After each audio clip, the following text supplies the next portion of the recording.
Ahojte, vítam vás pri úplne prvej epizóde podcastu Káva, Chill a peniaze, podcaste o peniazoch a všetkom, čo s nimi súvisí, od vzťahov až po súčasné trendy. Moje meno je Sima a spolu s Jančím sa v tomto podcaste budeme rozprávať o tom, ako sa nebáť peňazí, ako o nich hovoriť otvorene a možno aj trochu inak, ako sme zvyknutí. V tejto prvej epizóde sa pozrieme na tému, ktorá ovplyvňuje každého jedného z nás, a teda budgeting alebo rozpočet. Dnes vám chceme ukázať, že budget nie je obmedzenie, ale naopak nástroj slobody. Povieme si, ako ho nastaviť tak, aby nám pomohol žiť s väčším pokojom, menším stresom a dokonca nám pomohol splniť si naše sny. Ukážeme vám, ako to funguje u nás doma a dáme vám pár konkrétnych tipov, ako začať. Tak si nalejte kávu, urobte si pohodlie a poďme na to. Dnes sa teda pozrieme na budžetovanie, budgeting. Ako by si to preložil do slovenčiny? Budžetovanie. Aha. Rozpočet. Nice. Ok, takže rozpočtovanie? to už vytváranie rozpočtu. Vytváranie rozpočtu, ok. Kedy si prvýkrát povedal, že chceš mať budget? Alebo ak vôbec si teda niekedy povedal, že chceš mať budget?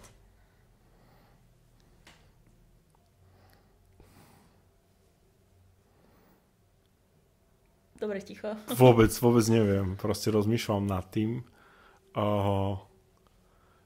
Podľa mňa asi tam není jeden bod v čase, ktorý by bol, že teraz som si sadol a teraz som možno ten, keď ty si pripravila budget, ale že skôr to tak nejak postupne sa to v čase vyvíjalo. Že vlastne popri škole, keď som pracoval, tak som vedel, že potrebujem mať niekoľko peňazí, aby som dokázal proste, ja neviem, vyžiť alebo niečo. A tak len som sa zamýšľal nad tým, že proste koľko potrebujem hodín odpracovať, koľko si potrebujem našetriť pred skúškovým alebo pred nejakým obdobím, keď som pracoval menej. Ale nebolo to nič cieľené, že proste mám nejakú tabuľku, kde mám proste zapísané veci a nejak to trekujem alebo nejak s tým aktívne pracujem. Okay. Prečo robiť budget? Tvoje doterajšie skúsenosti, 5-6 rokov cca, hovoria, že budget áno, alebo budget nie? Určite áno. Lebo podľa mňa veľmi veľa, že neexistuje situácia, kedy je ten budget kontraproduktívny. Hej, že ak je niekto v situácii, že proste, neviem, začína pracovať, alebo nemá vysoko platenú pozíciu alebo čokoľvek a proste tak neviem, takéto ľudové, že od výplaty k výplate, tak ten budget môže pomôcť proste nájsť nejaké, nechcem povedať, že diery v tom míňaní peňazí, ale že jednoducho častokrát ľudia hľadajú, kde by možno ušetrili, aby si vytvorili nejakú rezervu a podobne. A zároveň potom ľudia, keď zarábajú dobre a majú pocit, že nepotrebujú budget, však nemíňajú až tak veľa a sa nejak tie peniaze možno kopia na účte, tak tiež sa možno nekopia v takom rýchlom tempe, ako by mohli. Čiže podľa mňa to je, že v každej situácii ten budget dokáže nájsť a pomôcť a optimalizovať nejak to alebo pomôcť pochopiť míňanie tých peniazí. OK, ale to je tak všeobecne, ale ty, pre teba konkrétne, čo to tebe dalo? Alebo zobralo?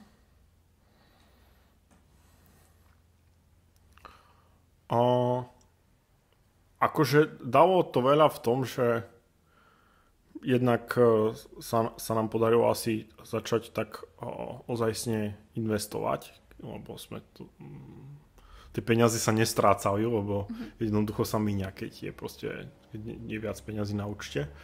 A zároveň to dalo aj, a neviem, že či slobodu, alebo skôr istotu, alebo že to je taký spokojnejší život, alebo spánok, že vlastne máme nejakú rezervu, vieme vlastne na čom sme, postupne si, ja neviem, šetríme na dovolenku alebo sa nám zbierajú peniaze na dovolenku a potom ich môžeme minúť a vlastne a aj taký reality check, že ja neviem, chcel by som si kúpiť elektrickú zubnú kefku drahú, ale vlastne je to už štvrtá takáto vec tento mesiac a už to vlastne úplne nevychádza z toho budžetu. A to nepokladáš za proste nejaký downside toho budžetovania, že teraz tento mesiac ti nevychádza na elektrickú zubnú kefku? To asi súvisí potom s tým, že aké má človek už možno góly, čo sa týka priority, kam sa chce dostať, že ak je priorita mať proste elektrickú zubnú kefku, tak proste to tam vyjde z toho budžetu, ale ak je priorita si vytvoriť rezervu a žiť udržateľne z hľadiska peňazí a možno si niečo aj odkladať, našetriť na čokoľvek, tak ako to ty vnímaš? Hej. Pre mňa je to určite kombinácia kontroly a istoty. A je to taký cyklus, že tým, ako mám kontrolu nad tými financiami, mám vlastne istotu, že čokoľvek sa stane, tak všetky tie situácie, alebo väčšinu situácií, ktoré sa nám už stali v živote, máme proste pokryté. Ja keď som rozmýšľala nad tým, že kedy to napríklad bola taká situácia, akože nie je to happy príbeh, ale je podľa mňa veľmi dôležitý. Keď sme nášho psíka Ralfka zobrali k emergency veterinárovi a tam tak padali iba otázky, že toto by sme ešte vyskúšali, vždy s nejakou cenovkou, že koľko to bude stať, každý ten ďalší zákrok, alebo infúzia, alebo čokoľvek to bolo. A my sme vlastne na všetko mohli povedať, že áno, poďme vyskúšať, aj keď to stálo 200 libier, aj keď to stálo 400 libier, pretože sme na to proste mali to miesto v tom budžete a že to nie je to pekný príbeh, pretože aj tak sa nám Ralfka nepodarilo zachrániť a stálo nás to, ja by som chcela povedať, okolo 2000 libier. Asi 2000 libier, no. Čo je, ja neviem, 2200 eur, alebo tak nejak, a bolo to možno, že 6 hodín celý ten proces, čo je akože veľmi veľa peňazí za taký krátky čas, ktoré sme minuli, a zároveň ani ten výsledok sa nám úplne nepodaril, ale zároveň ja žijem spokojne s tým, že sme absolútne všetko vyskúšali a to je podľa mňa taký ten moment, že kebyže nemáme rezervu, tak ja neviem, či by som sa cítila komfortne so všetkými tými ciframi, čo tam na nás hádzali, a ešte toto vyskúšať a ešte toto môžeme a my by sme potom odkiaľ vyťahli tie peniaze na zaplatenie. Ja som mal až taký pocit, akože usmievam sa, nie je to úsmevná príhoda, ale usmievam sa nad tým, že ja som mal pocit, že ani ako keby nemíňam svoje vlastné peniaze. Vieš, že vlastne že máš nejaký emergency fund a že proste tie peniaze ani nerátaš s tým, že ich máš, sú niekde bokom, a že potom zrazu proste išiel som platiť, tak som len z toho Revolutu vybral tie peniaze, zaplatil a že to vlastne nejak neovplyvnilo tú moju mesačnú napríklad situáciu, že zrazu to nebolo, že fúha, ako teraz vykryjeme nejaké iné výdavky.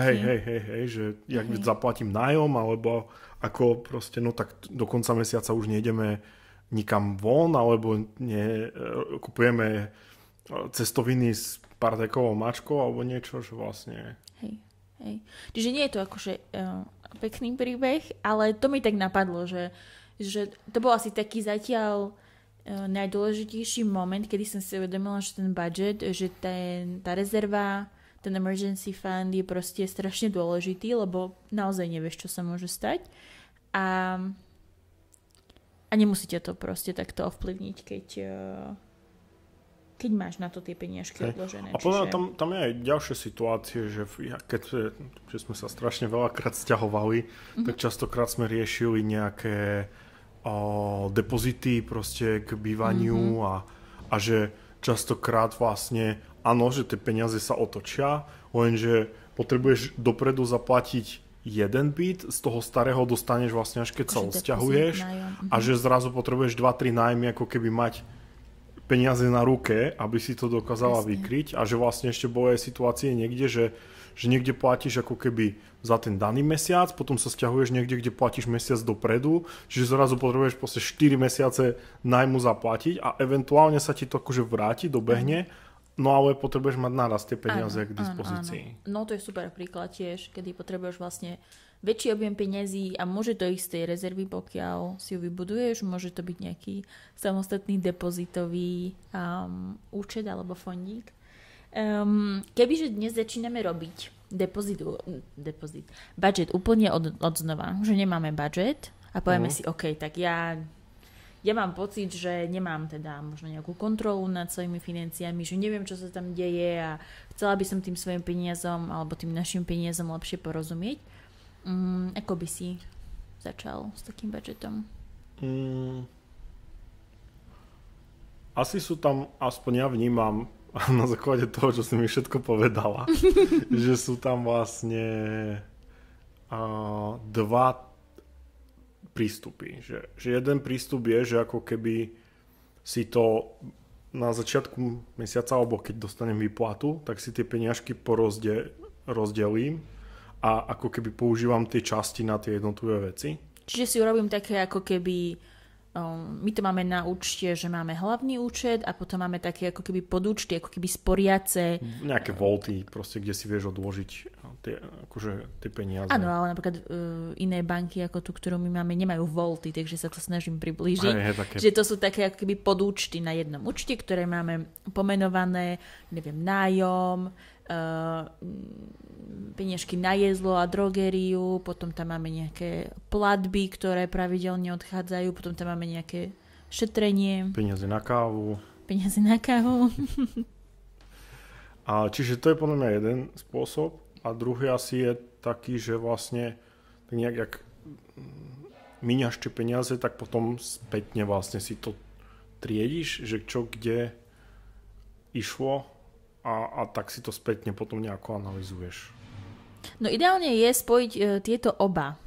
Áno, čiže vlastne na začiatku mesiaca, respektíve keď prídu peniažky, tak si ich rozdeliť do jednotlivých kategórií a potom sa spätne pozrieť, že či teda, ako to s tými kategóriami ide, či to tam je, ale teda znova ja som sa pýtala na teba, nie na takú teóriu. Asi by som začal proste tými, ako to je 50, 30, 20? To je, že need, ja neviem, teraz pomôž mi. Needs, wants a potom nejaké savings. Áno, needs, alebo wants teda, a že nejaké 50% by malo ísť na nejaké potreby, ktoré sú naozaj životu potrebné, čiže nejaký nájom, jedlo a podobne. 30% by malo ísť na wants, teda veci, ktoré by sme chceli, a 20% na savings, teda na investovanie alebo odkladanie peniažkov. Alebo na budovanie práve toho fondu, o ktorom sme sa rozprávali. Okay. Čiže možno by som začal tam niekde. Okay. A tak nejak si to rozkategorizoval. Ale neviem, akože ja mám pocit, že to, k čomu my sme postupne doiterovali, že je asi také že možno, že to nie je najideálnejšie, lebo nemáme presne úplne prehľad, hej, že máme budget proste out, ale nevieme, že na čo konkrétne sme ho minuli, ale minuli sme ho akože na veci related s tým autom. A toto je podľa mňa taký akože asi najlepší možný, alebo pre mňa taký, že nie príliš komplikovaný, že nepotrebuje príliš veľa času, že nezožerie ti to proste veľa hodín a zároveň to ale je dosť, tá granularita je celkom veľká na to, aby sme mali predstavu o tom, že kde dávame proste koľko peňazí. OK, čiže ja by som to takto aj zhrnula a aj nejak uviedla, že ako by som začala, kebyže budget nemám.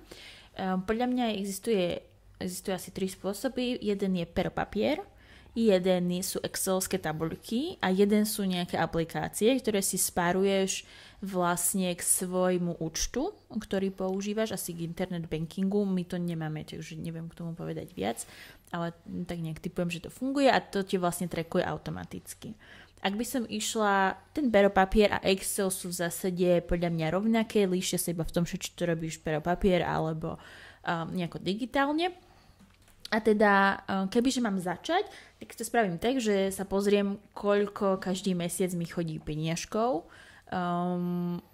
či už je to pravidelné alebo nepravidelné, začala by som asi najnižšou sumou. Viem si predstaviť, že ľudia možno v nejakom gastre majú nepravidelné príjmy, takže by som takým úplne tou najnižšou sumou, ktorú dostávam pravidelne začala a všetko extra by som potom nejakým spôsobom každý mesiac vyriešila. Čiže tu by som si sumu niekde uviedla, že toto je to, čo každý mesiac dostanem a potom by som si spísala všetky položky, o ktorých viem, že ich mesačne platím, teda nájom, koľko zhruba dávam na jedlo, koľko dávam elektrínu, plyn, možno auto, všetky tieto veci, ktoré viem. Potom zvyšok by som možno trošku preskroľovala v telefóne, práve v tom internet bankingu, že čo sú za platby, ktoré teda mi odchádzajú, možno si spomeniem na nejaké subscriptions, nejaký Netflix, Spotify a takéto veci. Všetko by som tam podopisovala, keď sú to pravidelné platby. Pozerala by som sa, či to vôbec vychádza, či sa náhodou nedeje, že som každý mesiac v mínuse, lebo aj to sa môže pokojne stať nejakým spôsobom. A teda by som si to všetko zrátala, vyšla by mi nejaká suma. By som uvedla aj konkrétne čísla, nech je to také predstaviteľné, že dajme tomu, že každý mesiac mi príde na účet 1000 eur. Ja som si zrátala všetky tieto výdavky, je to 800 eur, tak si dám, že OK, 200 eur sú nejaké moje savings, nejaké peniaze, čo si odkladám každý mesiac. A najbližší mesiac, keď teda príde tá výplata, tak najprv si nejakým spôsobom rozdelím, čiže buď sa to v tom účte dajú povytvárať podúčty, viem, že aj 365 má, takže sa tam dajú vytvárať podúčty, čiže sa tie peniažky dajú rozkategorizovať a hlavne tie savings, lebo tie keď odchádzajú prvé, tak vieme, že tam sú, ale keď iba čakáme na to, že čo ostane, to odložím, tak to sa potom málo kedy stane.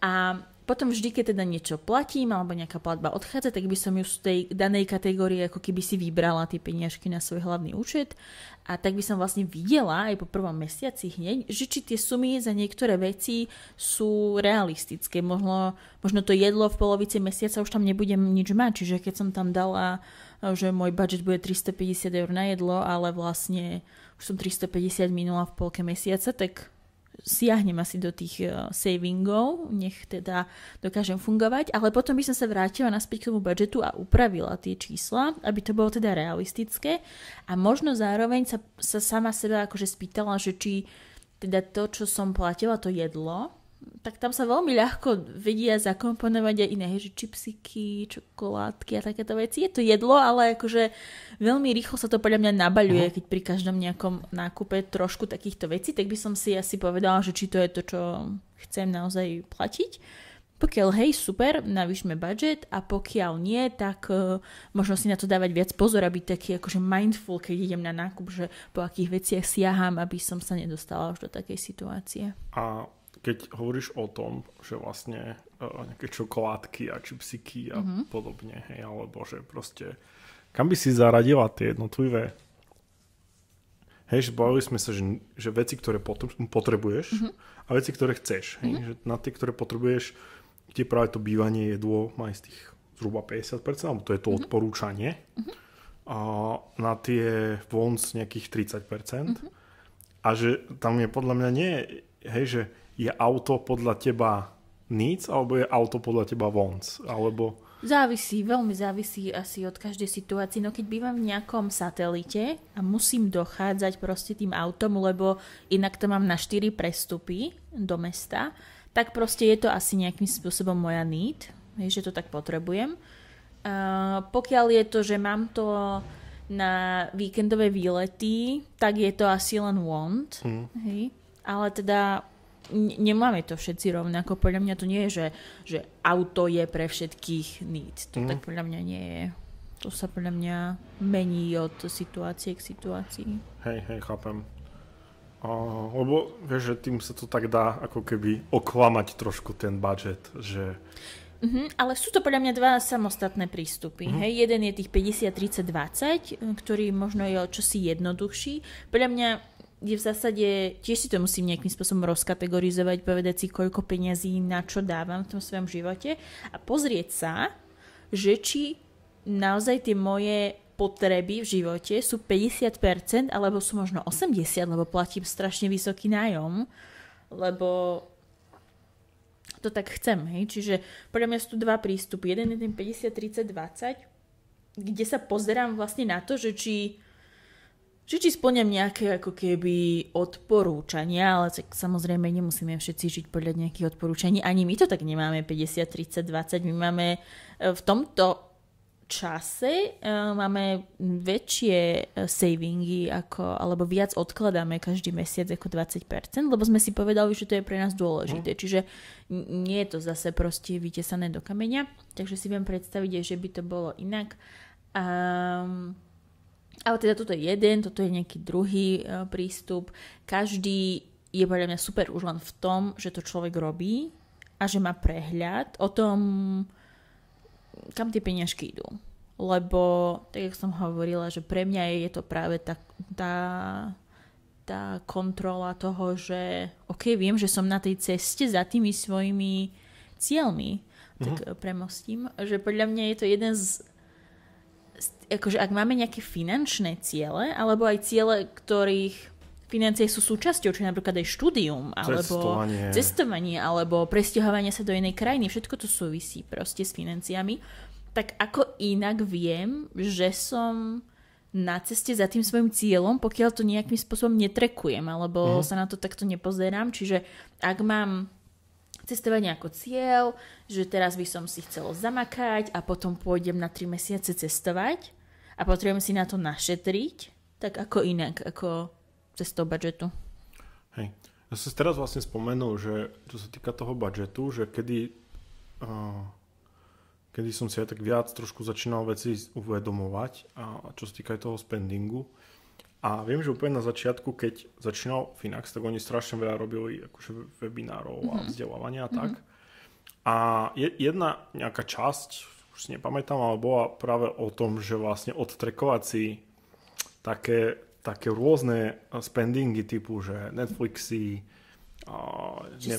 subscriptions, YouTube Premium a eventuálne proste paušal na telefón a také nejaké veci, čo proste pravidelne máš. Ja neviem, že niekto môže mať viacero bankových účtov, za každý nejaké platí a môže mať proste premium na chess.com, hej, a podobne. A ja neviem, denní gen a k tomu ešte aktuality a kadečo všetko.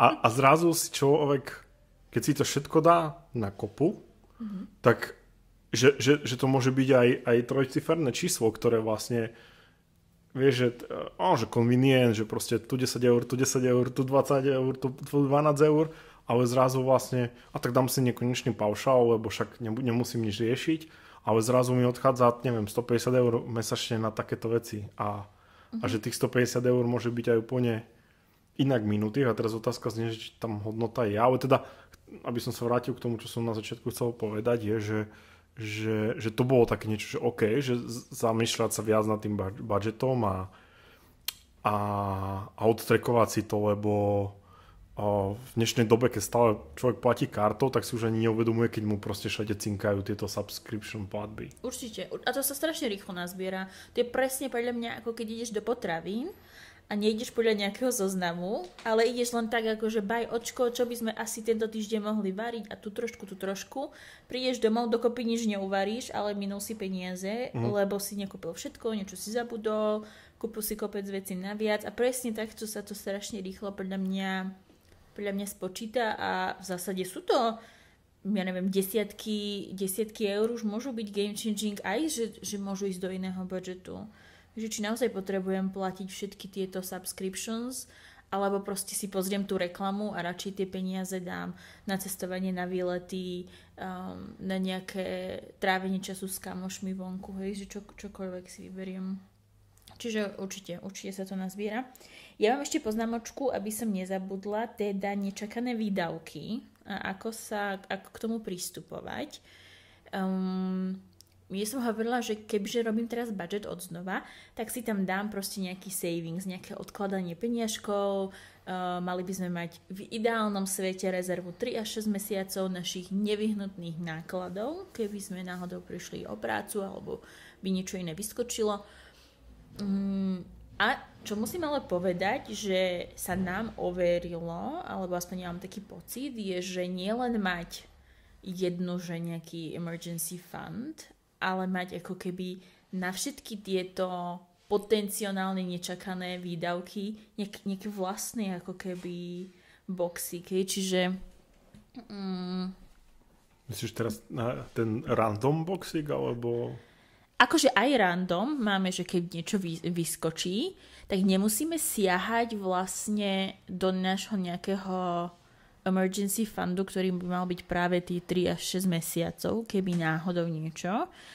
Lebo podľa mňa je veľmi jednoduché si to stále ako keby ospravedlniť, že toto bola emergency, toto som musela kúpiť proste, to bolo nevyhnutné, tak vyťahujem každý mesiac odtiaľ peniaze a možno je to niekedy aj viac peniazy, ako tam stihnem vracať a tým pádom sa ten fondík ako keby znižuje, ale mať aj na nejaké separátne, čiže my v tomto momente auto nemáme, ale keby sme auto mali, tak my sme respektíve keď sme auto mali, tak sme odkladali samostatne na veci s autom sa týkajúce. Že sme nečakali na to, že proste bude treba zaplatiť nejaký servis, tak pôjde to z emergency, lebo to nie je podľa mňa. Tak keď sme mali auto vlastne ešte v rámci záruky a leasingu, tak sme jasne vedeli, že koľko nás bude stať ročne servis, koľko nás stojí ročne poistka.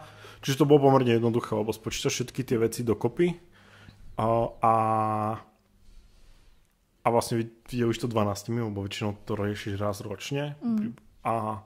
No ale potom, máš pravdu, že vlastne ako náhle už nemáš auto v záruke a zároveň proste už nie je nové, tak začínaš riešiť to, že čo keď sa mi niečo pokazí.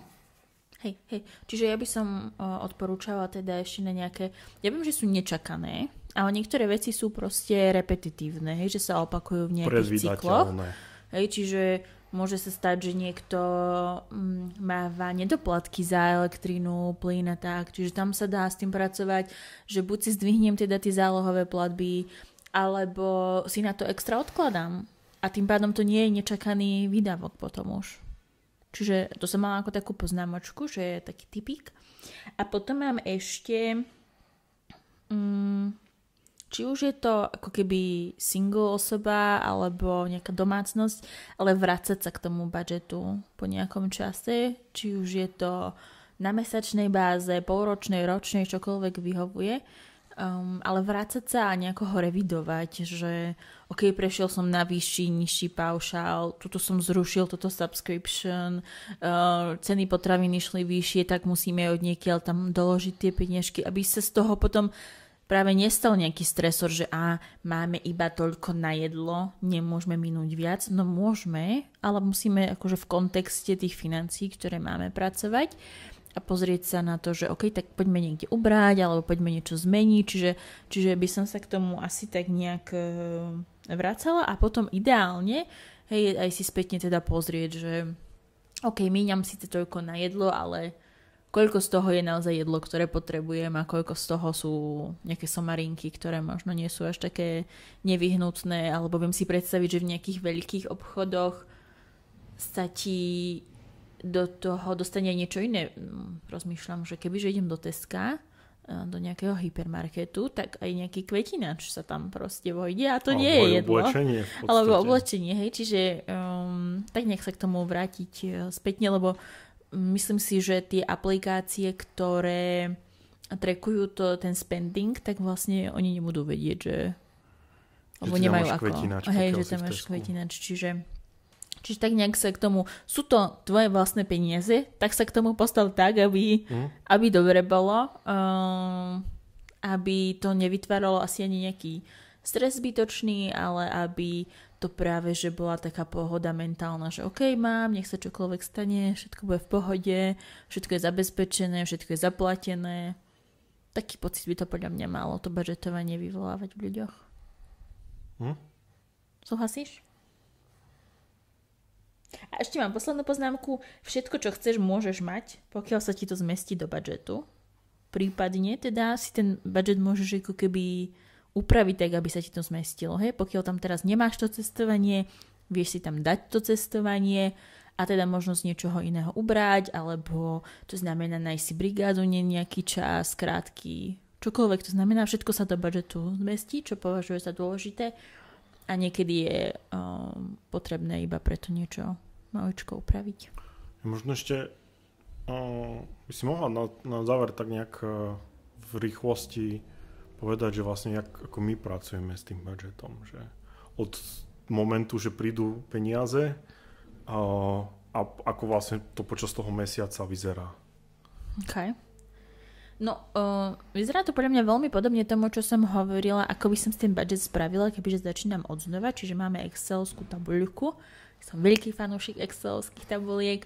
Čiže máme excelovskú tabuľku, kde máme práve tie kategórie od nájmu, jedla až po platbu. Vianoce máme, čiže na darčeky máme špeciálnu kategóriu.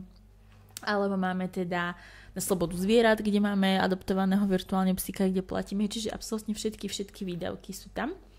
Čiže vlastne prídu peniažky na účet, príde výplata, a ja si sadnem, otvorím si tú tabuľku a všetky tie peniaze vlastne rozdelím do tých jednotlivých kategórií. Je tam práve aj to investovanie už v tom, čiže naozaj sú to absolútne všetky peniaze, že nič neostáva len tak niekde pomimo alebo vysieť. Pardon. No a potom každý z nás má vlastne nejaké svoje finančné prostriedky v zmysle, ako by som to povedala. Ešte by som možno doplnil, že vlastne každá kategória má ten svoj práve podúčet, kde... Áno. No a máme také akože vreckové, by som to asi nazvala, že obaja máme rovnakú čiastku. No a všetky platby teda platíme každý z tej vlastne svojej čiastky, z toho nášho účtu, čiže aj keď kupujeme nákup, ja som bola dnes v DMke, všetko to platím z tých ako keby svojich prostriedkov a potom raz za nejaký čas, snažíme sa raz za týždeň, nevždy to vyjde, si sadneme a pozrieme sa spätne na všetky platby, ktoré sme takto každý z nás platili a vyberáme si ich z tých jednotlivých podúčtov. To znamená, že to, čo ja som dnes zaplatila v DMke, tak niečo pôjde ako keby z drogérie, lebo som si zobrala bloček, čiže niečo pôjde z drogérie a niečo som si kúpila sama pre seba, čiže to pôjde ako keby z mojich vlastných peňazí, ktoré ja práve mám. Keď prišlo Tesco pár dní dozadu, tak ty si to zaplatil. A tiež vlastne, keď si k tomu sedneme a budeme sa pozerať spätne, že koľko sme za čo platili, tak ty si vytiahneš ako keby z jedla, z toho podúčtu, tú sumu, ktorú sme zaplatili za Tesco a tam bolo iba jedlo, neboli tam kvetinače ani oblečenie. A takto vlastne prechádzame každý týždeň ideálne všetky tie finančné prostriedky a napríklad minulý mesiac sa stalo, že sme boli, no vlastne to je tento mesiac, no to je ešte stále tento mesiac, v júli sme zistili, že už nemáme peniaze na tom podúčte na jedlo, lebo sme kupovali viac takých vecí z e-shopov, ktoré máme na dlhšie, že nejaké proteínové prášky, ja som kupovala aj pracie prášky som kupovala, také väčšie balenia, čiže tam išli ako keby väčšie obnosy.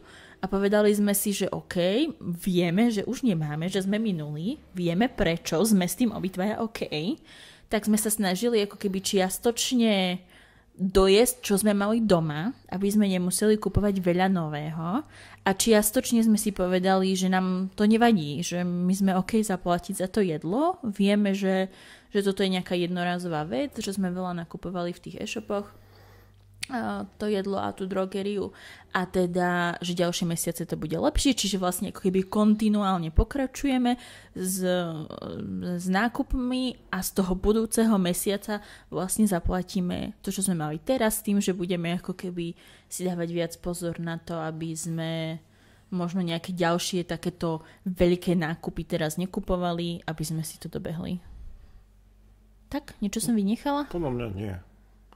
Tam skrátke vlastne prídu peniažky, rozdeľuješ ich na tie podúčty a platíme ako keby zo svojich, lebo každý nejaké svoje má a v podstate na pravidelnej báze si to vraciame z tých podúčtov, na ktoré si to proste rozdeľujela. Okay. Vieš urobiť nejakú rekapituláciu tohto dielu? Ja so svojou pamäťou. Áno, skús. Ideme trénovať. Myslím si, že sme sa rozprávali na začiatku tak všeobecne, že ako začať s tým budžetom a že vlastne čo to ten budžet je a že nejaké naše začiatky. A potom postupne sme aj sa bavili o tom, že ako pristupovať k handlovaniu toho budžetu. Na konci sme si povedali o tom, že ako my riešime ten budžet a možno to, že čo vlastne nám ten budžet prinesie. Dával som pozor, dobre? Dával si pozor. Ja som to myslela skôr takto, že pre nás teda vlastne to budžetovanie má len pozitívne nejaké dopady na náš život, na naše fungovanie, nielen po finančnej stránke, ale myslím si, že aj po nejakej partnerskej, že tam nedochádza k nejakým nezhodám, že nemusíme riešiť, kto čo kedy platil, ale vieme, že na to máme nejaký spoločný budžet a že je to teda v poriadku. Že ten budget môže byť viac nápomocný v prípade, že sú tam nejaké väčšie ciele, čiže či už nejaké cestovanie, možno nejaké sporenie na nákupu nehnuteľnosti, alebo splatenie nejakého úveru, nejakého dlhu. Alebo splatenie, presne, čiže budget je podľa mňa veľký kamarát. Môže to byť na začiatku trošku také akože jednak nekomfortné, možno to môže byť trošku overwhelming, náročné, ale myslím si, že je to vec len nejakého návyku. My teda už robíme teda 5, možno 6 rokov ten budget a zatiaľ... Budget je super do momentu, kým nie je nedeľa a nepotrebuješ prejsť ten týždňový spending. Ale koľko to trvá reálne? Možno asi 20 10 minút, možno ani nie toľko. No, čiže podľa mňa v pohode. A to je pre dnešok všetko z podcastu Káva, Chill a peniaze. Ak ti táto epizóda pomohla pozrieť sa na peniaze trochu inak, budeme veľmi radi, ak ju pošleš niekomu, kto by si ju mal tiež vypočuť. Kamoške, bratovi alebo niekomu, s kým práve riešiš financie. Ďakujeme, že si tu s nami a počujeme sa na budúce. Tento podcast slúži ako vzdelávanie a inšpirácia. Nie sme finanční poradcovia a všetko, čo zaznelo, vychádza z našich vlastných skúseností a názorov. Pre rozhodnutie o svojich financiách si vždy urob vlastný prieskum alebo sa porad s odborníkom.